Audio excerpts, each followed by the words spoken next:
This is a battle in round 2 of the blue tournament. There were a lot of good games in round 1, and I have high hopes that we'll see some great games in round 2 as well. There have been some very interesting rule changes, which I'll comment on when we see them in effect.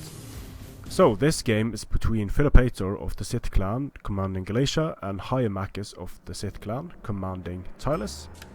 I believe they are both Padawans. That's what the P stands for, that they are Padawans. The map is Armavir, a tried and tested map for barbarian rush builds.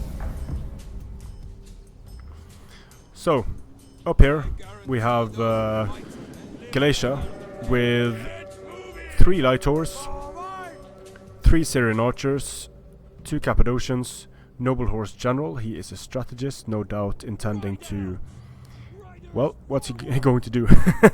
Maybe use his second wind on the Syrian archers when they use... a battle rhythm on the Galatian legionaries can be nice. So he has 6 Galatian legionaries, then he has a bunch of levy freemen. For pHighamacus we have 2 raiding horse on each flank. Then we have a center consisting of 6 tribals, 2 levy freemen and 4 spear warriors. So not being able to bring the full sword spam under the rules of the tournament, it's going to mean that you'll probably see more skirmishers, cavalry and spears on the field. Starting out with the early surround, or getting his raiders into position to skirmish effectively.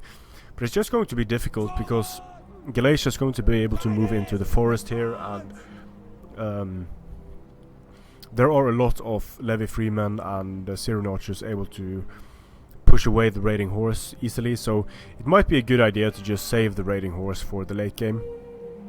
Firing at the levy freemen here, complete waste of javelins. But I like what he's doing here in moving the raiding horse up the hill, because javelins coming down the hill against light horse is going to do a lot of damage. But for some reason he's turning around. He wanted to get the volley off, but he missed. So probably a good idea to turn fire at will off at this point. Over here we have light horse chasing after the raiding horse again. Light horse could potentially catch raiding horse if they make tight enough turns, but they're taking so much damage from the raiding horse. Massive amounts of damage done to the light horse by the javelins. But the raiding horse needs to be careful here because it's about to get surrounded. Could potentially pull out, but no, it looks like this is definitely going to... This raiding horse is definitely going to get surrounded, and this raiding horse also needs to be super careful because the light horse is so fast. At this point it's probably a better idea to just turn around and charge the light horse, because there's no way that this raiding horse is going to be able to make it out, and it's getting charged head on by Cappadocians, and that's it for the raiding horse. This raiding horse over here, I don't know if it got a charge on the light horse, but it's going to do well against light horse in a melee engagement if it gets a charge and if the light horse is depleted like here.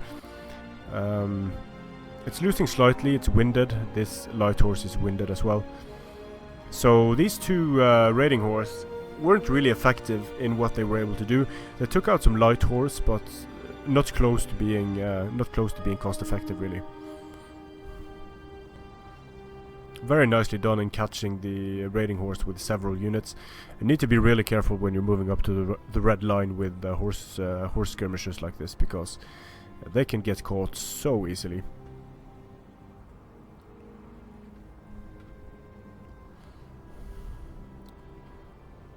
So Tylis moving up towards the center forest here. Tribal warriors are not going to do well against Galatian legionaries on average, especially not if the Galatian legionaries are on the higher ground relative to the tribal warriors. So there are 2 Oathsworn on the field for Tylis. They might play a role, but Tylis has already lost 2 raiding horse. Tylis has no cavalry to counter these mercenary Syrian archers, and they're going to be able to inflict massive casualties on the Oathsworn. And in the late game there are no units able to catch these units easily. But it's nice that he has these spear warriors that are going to be able to to chase after any remaining enemy skirmishers. Galatia might be moving out of the forest here to get some better shots on the Tylis, because firing into the forest is not really going to be effective for Galatia.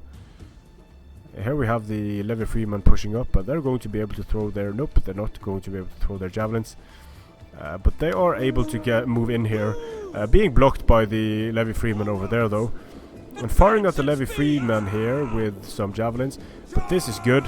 Sniping the Oath Zone General with the mercenary Syrian archers. He's out in the open, so engaging here is probably not a good idea for Tylis. Spear Warriors, charging Spear Warriors with the Light Horse, horrible idea. If the Spear Warriors activate cavalry counter tactics, and when there are other Spear Warriors in support here, then these Light Horse units are going to go down very quickly, although they might be able to win against the Spear Warriors there. So the mercenary Syrian archers are already doing significant damage to the Oath Zone. A frontal cavalry charge here by the mercenary Cappadocians. Overall, I'd say that the best engagements here are coming from Galatia, because the Oath Zone their charges were sort of blocked by Levy Freeman, not completely. But on the flank here, the tribal warriors are going to defeat the Levy Freeman. Very nicely done here in moving around the flanks of Galatia. The Galatian legionaries are going to kill the tribal warriors that are attacked in the rear, but all of these light horse units, because they charge the spear warriors are going to be able to wrap around and start doing some damage in the rear of these Galatian legionaries. And here we have the shield wall glitch in full effect. The tribal warriors are standing around with their backs turned to the enemy, and they're actually doing so. Let's see. On the right flank, all of the tribal warriors are standing with their backs turned, which now they are turned around. They are fighting to the front, but they are actually attacked in the rear, because when they activate the shield wall, they turned around and glitched out. And over here as well, they are not attacked in the rear here. But as you can see, the shield wall is making them bug out significantly. Many of these tribal warriors are standing the wrong way, and they're not even fighting. So the Oath Zone General is getting ganged up on here, being fired upon by the Syrian archers. He's going down so quickly by being attacked by mercenary Cappadocian cavalry. But Tylis does manage to get into these Syrians with the raiding horse and the spear warriors.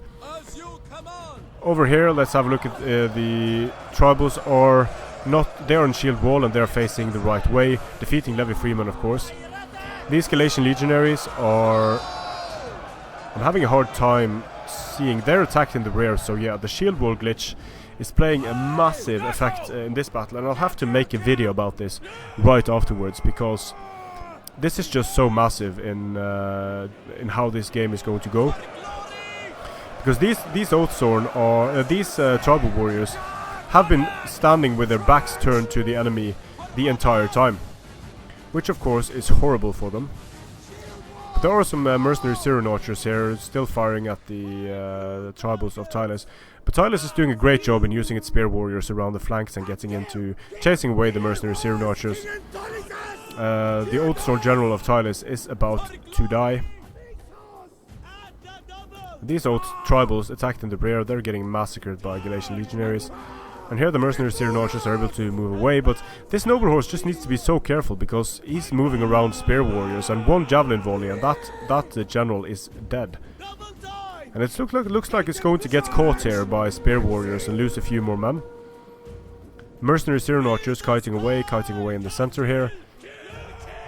And the general of Tylis is going down. But these Syrian archers also got caught. The general is probably able to break this tribal warrior unit, but he needs to pull away the opposite direction, because he's running straight into spear warriors, and this is a death sentence for the general. These Galatian legionaries were not able to turn around in time to fight these spear warriors effectively. There are still Syrian archers on the field for Galatia, but the noble horse general just suicided himself into these units, and that was massive, because these Galatian legionaries are not disciplined. They're still raiding horse on the field, able to take care of the mercenary Syrian archers.